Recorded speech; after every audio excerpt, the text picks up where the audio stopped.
युमब्रुवन् जातद् वेद विजानीहि किमिते तत्यक्षमिति तथेति तदभ्यद्रवत् तमभ्यवदत् कोशित् वायुर्वा अहमस्मीत्यब्रवीन् मातरिश्वा वा अहमस्मीति तस्मिन् स्त्वयि किं व्यवीर्य मिति अपिदं सर्वमाददीयं यदिदं पृथिव्यामिति तस्मै तृणं निदधावे तद् दादस्वेति तदुपप्रेयाय सर्वजवेन तन्न शशाका दातुं सतत एव निवव्रते नैतदशकं विज्ञातुं यदेतद्यक्षमिति अथेन्द्रमब्रुवन् मघवन्नेतद्विजानीहि किमेतद्यक्षमिति तथेति तदभ्यद्रवत् तस्मान्तिरोधते तस्मात्तिरोधते। अभी ये तृतीय खंड केनोपनिषद का तृतीय खंड चल रहा है और मंत्र 7 से लेकर के 11 तक ये मंत्र है आज के। इसमें कहानी का अगला भाग है। पहले भाग में क्या हुआ, विजय प्राप्त करते हुए सभी देवलोग इकट्ठा हो गए, उनकी सभा भर गई और सभा में चर्चा होने लगी, एक दूसरे की स्तुति करने लगे कि हमारे ही कारण विजय है, हमारे ही कारण विजय है। ऐसा जब बोलने लगे तो अहंकार से, गर्व से उनका जीवन भर गया। तब परब्रह्म जो शक्ति है, परम शक्ति, उसने सोचा कि ये मेरा कोई ध्यान नहीं कर रहा है या तो स्मरण नहीं कर रहा है, तो इनको ठिकाने पर लाना चाहिए। हमारी माँ को, जगदम्बा को अगर बच्चे इधर उधर भटके तो उनको लगता है, उसको लगता है कि ये मेरा बच्चा, मेरे बच्चे सही रास्ते पर आ जाए। वैसे परब्रह्म को, जगदम्बा को, अभी नवरात्र भी चल रहा है, जगदम्बा को लगता है कि हमारे बेटे, मेरे बेटे सही रास्ते पर जाए, भटक न जाए। वो यक्ष रूप लेकर आती है वो शक्ति, और ऐसा विचित्र रूप लेकर आई है तो सभी देखने लगे कौन है, लेकिन अपने अपने मस्ती में गुल थे तो ध्यान नहीं दिया कि ये कौन है, क्या है। लेकिन इंद्रादि जो देव है, मुख्य देव है, उन्होंने सोचा कि ये कौन है, इसका पता किया जाए। तो इंद्र ने अग्निदेव को पहले भेजा। अग्निदेव जब दौड़कर जाते हैं और पूछने वाले थे तो यक्ष पूछते हैं कि तू कौन है। तो वो बोलता है मुझे कोई नहीं जानता, ऐसा नहीं है, सभी जानते हैं, मैं जातवेदस्सु हूं, मैं सर्वज्ञ हूं। और सर्वज्ञ होने के साथ साथ मेरी शक्ति, तेरी शक्ति क्या है मुझे बता दे। तो बोले कि मैं तो पूरी पृथ्वी को जला सकता हूं, जो भी पृथ्वी पर के पदार्थ है सभी एक क्षण में जला सकता हूं। तो यक्ष बोलता है कि अच्छा, तेरी इतनी शक्ति है तो इस तिनके को जला के दिखा। तिनका जब रखा गया तो अग्नि ने बहुत सारी मेहनत लगाई, अपने पूरी शक्ति, लेकिन यक्ष ने यानी परब्रह्म ने उसकी शक्ति को खींच लिया, हर लिया। तो उस तिनके को भी नहीं जला सका। फिर उसको अपमान लगा, नीची मुंडी करते हुए वो चला गया, कुछ बोला नहीं। ये कुछ बोलता नहीं ऐसा समझकर बाकी देव उसकी ओर देखते हैं, इंद्र की ओर देखते हैं। तो वो बोलते हैं कि ये वायु तू भी जा, अग्नि ज्ञानी है, तेज से भरा हुआ है, शक्ति है,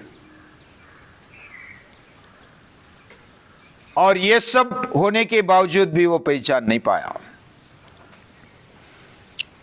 यानी हमारे जीवन में ज्ञान होना चाहिए, तेज होना चाहिए, उसके कारण हम अच्छी तरह से जी पाते हैं। अस्मिता भरा जीवन, तेजस्वी जीवन हम जी पाते हैं। और अपने आप को पहचानने के लिए ये कुछ स्टेप्स है, कदम है, वो भी होने चाहिए। एक एक कदम आगे जाएंगे तो रास्ता आगे बढ़ेगा, हम विकास की ओर जाएंगे। लेकिन वो भी पहचान नहीं पाए तो वायु को भेजते हैं। वायु दौड़ कर जाता है और वो पूछता है तू कौन है। यक्ष को पूछता है तू कौन है। यक्ष फिर से पूछता तू कौन है। बोलता है कि मैं वायु हूं, मैं मातरिश्वा हूं। मातरिश्वा यानी पूरे अंतरिक्ष में जिसका संचार है, जिसका फैलाव है, यानी उसके लिए कोई ऐसी जगह नहीं जिधर वो जाता नहीं। मैं मातरिश्वा हूं, मुझे कौन नहीं जानता। तो यक्ष पूछता है तेरी क्या शक्ति है। तो वायु देव बोलते हैं मेरी शक्ति तो सभी के पहचान में है। मैं एक फूंक लगाता हूं तो सभी पृथ्वी के पदार्थ उड़ जाएंगे एक फूंक में। कोने कोने में जो भी होगा वो भी उड़ जाएगा, इतनी ताकत है मेरी। तो फिर से वो तिनका निकालता है यक्ष, और वो रखता है इसको उड़ा के दिखा। उसकी भी शक्ति अरली। फिर वो बहुत फाफू करता है, बहुत फूंक लगाता है, तूफान लाने की कोशिश करता है, लेकिन वो तिनका उड़ता नहीं, हिलता भी नहीं। उसको अपमानित लगा और उसने फिर नीचे मुंडी कर दी और अपमानित होकर फिर वापस चला जाता है और चुपचाप बैठा है। अभी ये भी पहचान नहीं पाया। सभी देवों ने देखा, इंद्रदेव ने देखा, तो सभी देवों ने इंद्रदेव की ओर देखा और इशारा किया कि आप ही खुद अभी पहचान सकते हो उसको। ये विचित्र ऐसा व्यक्ति है, कौन है पता नहीं चलता, आप खुद जाओ और उसको पहचानो। देवों को अंदर लगता है, और जो सुप्त होता है, जो अव्यक्त होता है, उसको व्यक्त करने की इच्छा होती है, जिज्ञासा होती है। वैसे सभी देवों को और सभी देवों के प्रतिनिधि राजा है इंद्र। इंद्र भी दौड़कर जाते हैं, तेजी से जाते हैं। और तब यक्ष देखता है कि ये पहले अग्नि आ गया, उसके बाद वायु आ गया, अभी ये दो उनके हिसाब से, यक्ष के हिसाब से, परब्रह्म के हिसाब से मूर्ख आ गए। अभी मूर्खों का राजा आ रहा है, इंद्रदेव आ रहे। तो इसको क्या मुंह दिखाना, यानी परब्रह्म को लगा कि इसके सामने ही जाना व्यर्थ होगा, तो अंतर्धान हो जाता है, यक्ष गायब हो जाता है। अंतर्धान मतलब गायब हो जाता है। यहां तक ये कहानी है। अभी यक्ष कोई डर कर भाग नहीं जाते, वह कुछ संकेत देना चाहते हैं। कहानी में सब कुछ वैसा के वैसा, अगर कहानी हम क्या करते, कहानी ध्यान में रखते, लेकिन कहानी का पीछे का अर्थ भूल जाते हैं या तो समझ में नहीं आता। तो कहानी में अभी अग्निदेव आकर गए, वायुदेव आए हैं। अग्नि में ज्ञान है, तेज है, ऊर्जा है, और वायु में क्या क्या है, वो मातरिश्वा है, वो आकर्षक है, वह सभी को खींच लेता है, इतनी शक्ति उसके पास। ये जो पंचमहाभूत है ना, वो हमारे लिए देव है। वायुदेव है, सूर्य देव है, जल देवता है, वरुण देव है। जो भी पंचमहाभूतों में बचे हुए हमारे लिए देव है। देव मतलब स्वयं प्रकाशित। तो ऐसे जो देव है, उसमें से वायुदेव वो बहुत ही पावरफुल है, सभी को आकर्षित खींच लेता है, इसकी इतनी शक्ति उसकी। और ये जो आकर्षकता है वो उसमें है। दूसरी बात, वह सामर्थ्यवान है। सामर्थ्यवान होना ये बहुत बड़ी बात है। और इतना ही नहीं, वह सर्वगामी है। सर्वगामी यानी कोई भी जगह ऐसी नहीं उधर वायु नहीं जाता, जिधर प्रकाश नहीं जा सकता उधर वायु जाता है, घुस जाता है। वो सर्वगामी है। सर्वगामी और सामर्थ्यवान, हाँ, ये अर्थ समझ में आता है ना। वायु किधर नहीं घुसता, जिधर जगह मिली उधर घुस जाता है, जिधर खाली जगह उधर घुस जाता है। आकाश में उसका ही संचार है, हमारे अंदर भी उसका संचार है। हमारा शरीर उससे ही चलता है, कहाँ नहीं होता वायु। भले हमारे जैसे उसको प्रदूषित करते हैं, लेकिन वायु सभी जगह पर होता है। जैसा वो आकर्षक है, वैसा वो सर्वगामी है और सामर्थ्यवान है।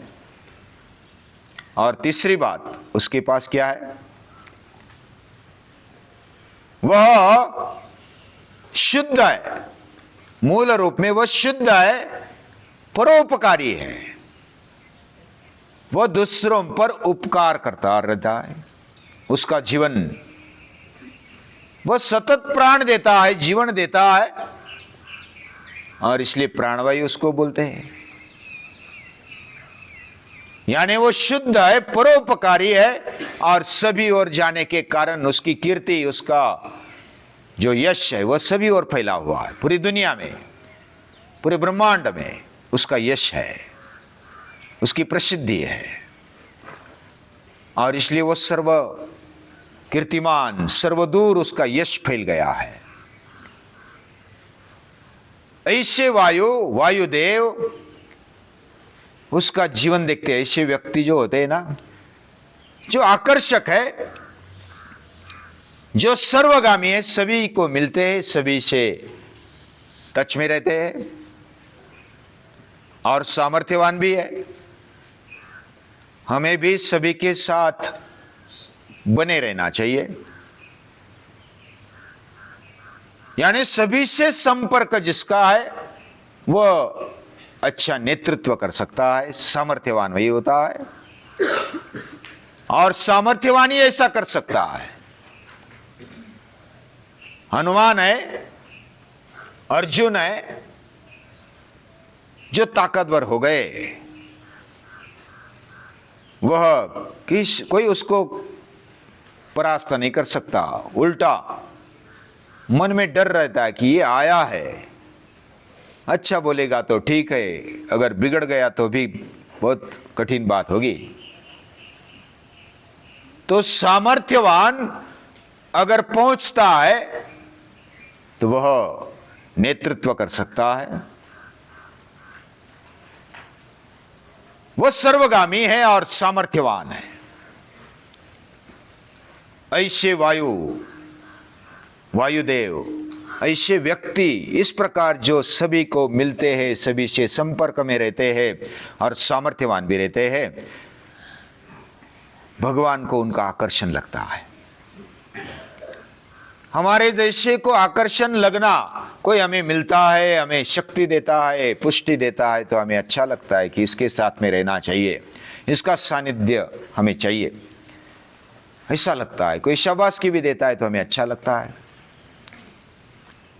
तो भगवान को भी ऐसे लोग अच्छे लगते हैं जो व्यक्ति व्यक्ति के पास जाते हैं, उनको सामर्थ्य देते हैं, उनको खड़ा करते हैं, उनको पुष्टि देते हैं। और ऐसे लोगों के पास भगवान आसपास रहता है, वो आकर्षित हो जाता है। और भगवान खुद आकर्षित होने के कारण उनकी कीर्ति फैल जाती है, उनके जीवन में प्रकाश दिखाई देता है, वो शुद्ध होते हैं, वे परोपकारी होते हैं। उनका जीवन, जैसे तुकाराम महाराज बोलते, आता उरलो उपकारा पुरता। अभी तो बस मुझे कुछ करने के लिए रहा नहीं, जो करना था कर लिया, जो पाना था पा लिया, जो जानना था जान लिया, जो छोड़ना था वो भी छोड़ दिया। अभी कोई शोक नहीं, कोई दुख नहीं, कोई लालच नहीं, संतुष्ट हूं, कृतकृत्य हूं। ऐसा जीवन होने पर भगवान आकृष्ट हो जाते, उनके आसपास आ जाते हैं, उनको वो चाहते। लेकिन ऐसे व्यक्ति भी भगवान को पहचान नहीं पाते। ये इधर उपनिषद दादी मां बताना चाहती है। यानी हमारे जीवन में क्या क्या होना चाहिए? ज्ञान होना चाहिए जो अग्नि के पास है। ये स्टेप बाय स्टेप हम अगर भगवान की तरफ जाना चाहते हैं तो क्या होना चाहिए, उपनिषद दादी मां बताना चाहती है, कहना चाहती है। हमारे पास ज्ञान होना चाहिए, मतलब समझ होनी चाहिए, विवेक होना चाहिए। दूसरी बात, ज्ञान से तेजस्विता आती है, अस्मिता खड़ी हो जाती है, वह भी चाहिए। हम क्यों दुबले पतले होकर के जिए? नायमात्मा बलहीने न लभ्या, ये स्टेप है, हम आगे बढ़े, हमारा जीवन आकर्षक हो, दूसरों को भी आकर्षित करने की शक्ति हमारे में आ जाए, हमारा जीवन यह सर्वगामी हो, सभी से हम अच्छे संपर्क में रहे, संवाद में रहे, और संवाद में रहते रहते हम खुद सामर्थ्यवान रहे। इसके बावजूद भी हम स्वयं शुद्ध, परोपकारी, और हमारा जीवन यश कीर्ति से भर जाए, यह भी आवश्यक होता है।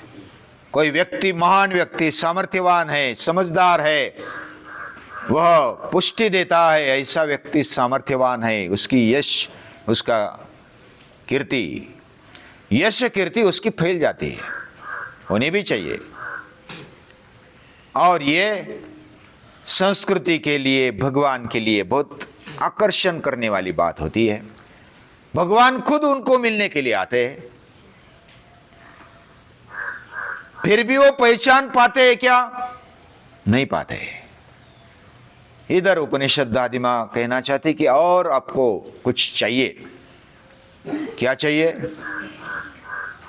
तो आगे क्या कहानी है? इंद्रदेव खुद, ये राजाओं के, देव के राजा है, राजाओं के राजा है, वो खुद देखने के लिए जाते हैं। अभी हम पुराण में कही हुई कहानियां, इंद्र को हम बहुत ही मामूली समझते हैं। इंद्र अप्सराओं के पीछे लगता है, नाच गाना करता है, और बहुत ही कृष्ण ने तो उसकी फजीयत की या तो उसकी ये किया है, फजीयती की, उसकी टिंगल उड़ाई। ऐसी कहानियां सुनते हैं, बहुत सारे पुराण में है ऐसी कहानियां हैं। लेकिन इंद्रदेव है वो राजाओं का, देवों का राजा है। और ये राजा कौन बनता है इसकी कहानी अगली बार सुनेंगे। लेकिन इंद्रदेव स्वयं जाते, उनको भी तीव्रता है कि ये जो तत्व है कौन है, इसको पहचानना चाहिए।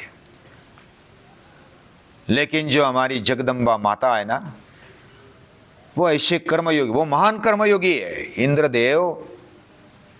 ये कर्मयोगियों की नोक, यानी कि ऊंचे से ऊंचा शिखर है ये कर्मयोगियों का। ये इंद्रदेव है। हमारे जीवन में ऊंचा कर्मयोग होना चाहिए और ऐसे व्यक्ति भगवान के पास जाते हैं तो भगवान खुद दूसरा रूप लेकर आ जाते हैं, माता का रूप लेकर आ जाते हैं। वो आगे वाली कहानी है। लेकिन इंद्रदेव क्या है, कैसे वो होता है, इंद्र कौन हो सकता है, ये अगली बार देखेंगे। आज के लिए इतना ही। सभी को नमस्कार।